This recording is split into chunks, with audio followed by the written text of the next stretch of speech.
Hey there guys, I hope you guys are having a great day, and today we'll be looking at #1 Sentai Gozyuger Red Ranger. And look, to be perfectly honest with you guys, I still haven't watched the series yet. I still haven't finished the previous one, which is Boom Boonger. And if any of you guys are interested in getting this figure, I'll leave a link in the description. I get most of my stuff from Tokullectibles. This is a great place to buy stuff if you're interested in things like Super Sentai, Power Rangers, Kamen Riders, and Dragon Ball. Now design wise, he kind of reminds me of like a fusion between Kamen Rider 000 and Kamen Rider Geats, but as a Red Ranger. But his ranger suit is designed after a wolf, and when it comes to all the black stuff, that is like a textured, and when it comes to the red stuff, that's actually more of a smooth glossy finished. And overall, I think this is a cool looking action figure. And just to show you how he scales, here he is next to the Hasbro Power Rangers Lightning Collection Turbo Red Ranger. Figuarts are slightly smaller by comparison, however they look close enough that they'll look good in any Power Ranger collection. And he comes in a windowed box, which is pretty good. For anyone who's unaware, Figuarts that have window boxes, that means that this is more of a mainstream release, which means it'll be easier to find them. And he also comes with this bonus item, which is for the people who have the Morpher for this series.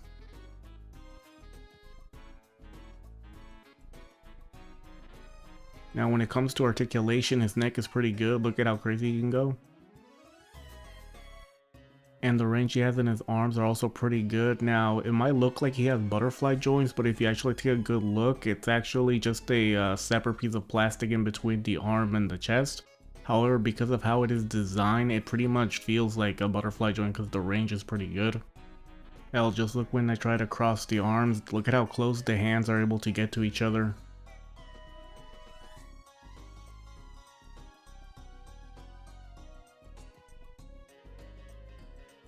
Now unfortunately he has armor around his shoulders, and because of that they get in the way when trying to move the arms backwards. Now luckily when it comes to that armor, it is slightly adjustable. It ain't much, but it's better than nothing, and as a result you're able to get just a little bit more range when it comes to the arms. And as you can see, when you put the arms upwards, it's about as far as they can go because the armor gets in the way. Now when it comes to bending the figure backward, that's about as far as it can go.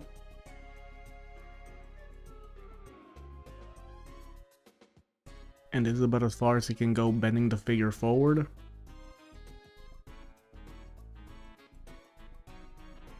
And this is about as far down as he can look, and as I mentioned before, he does have really good neck articulation. However, he also has that collar around his neck, and as a result he has a little bit of trouble looking upwards.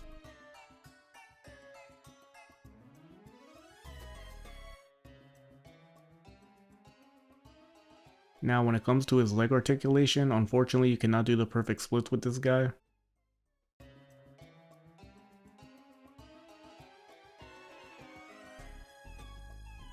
And this is about as far forward and backwards as the legs can go.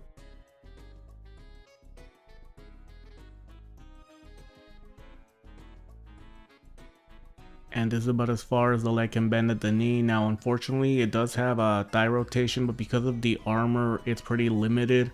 It can only go a certain amount in either direction. Now granted, I don't think it's going to be that big of a deal for most people, but it is something you should keep in mind. Keep an eye on the belt, it just sits there, and because of that, when you articulate, there's a chance it might get stuck in between the two pieces. Now luckily you can easily just separate them in order to free it up. Now unfortunately for me, I got some bad quality control on this figure. It mainly only has to do with like 3 spots. For the most part this figure came out really good. However, if you disconnect the chest from the stomach, you're going to see a little bit of damage right there. As you can see, a piece of the plastic just broke off right there. Now luckily the chest piece does cover it up, so that's not a big deal. However, I got 2 more damages, one in the leg and another one in the arm. This one is going to be harder to see, but there is a bit of damage right there on the leg, and there's also got some damage in one of the arms. However, I didn't notice it until after I did the recording, so I didn't capture it. Now unfortunately, when it comes to Super Sentai and Kamen Rider, Figuarts like to make everything made of a harder plastic, so unfortunately for these armory bits, if the figure falls, there's a slight chance that they might break off. So honestly, you're better off displaying these figures with like a stand just to be safe. I don't know why Figuarts is like this. They've used soft plastic in the past for like capes and stuff, but honestly for these figures with armor, they really need to start making them with softer plastic so that way you can display them without a stand. When it comes to his accessories, he comes with 6 hands for the left and 5 hands for the right, the default ones being a pair of fists. And he also comes with his morpher weapon.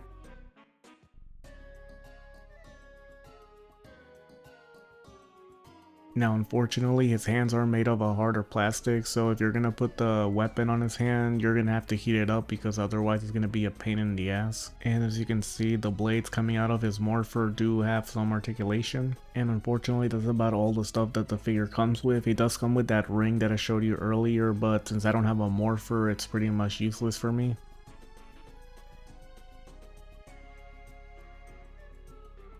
For anyone who's unaware, Power Rangers is my favorite franchise, and for me, buying any 1/12 scale Power Ranger Super Sentai figure is a must-have for me, and I absolutely love this thing. However, I am pretty jealous that Figuarts is willing to sell the main character for like $35 when it comes to Dragon Ball and Kamen Rider. I wish they would do the same thing with Super Sentai, but regardless, I'm really happy with the purchase, and now that we've reached the end of the video, now it's time for the size comparisons.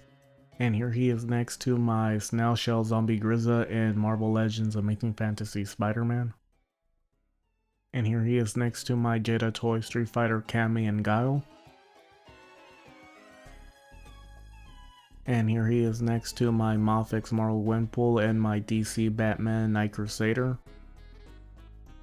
And lastly, here he is next to my third party Figuarts Xeno Vegeta and Xeno Goku. You know what, I just realized Figuarts skipped Boom Boonger Violet, which that's kind of disappointing. Hopefully they'll release some next. Anyway, that's the end of the video, and if you can, please like and subscribe, and I'll be uploading more soon, and I'll see you guys next time. Later.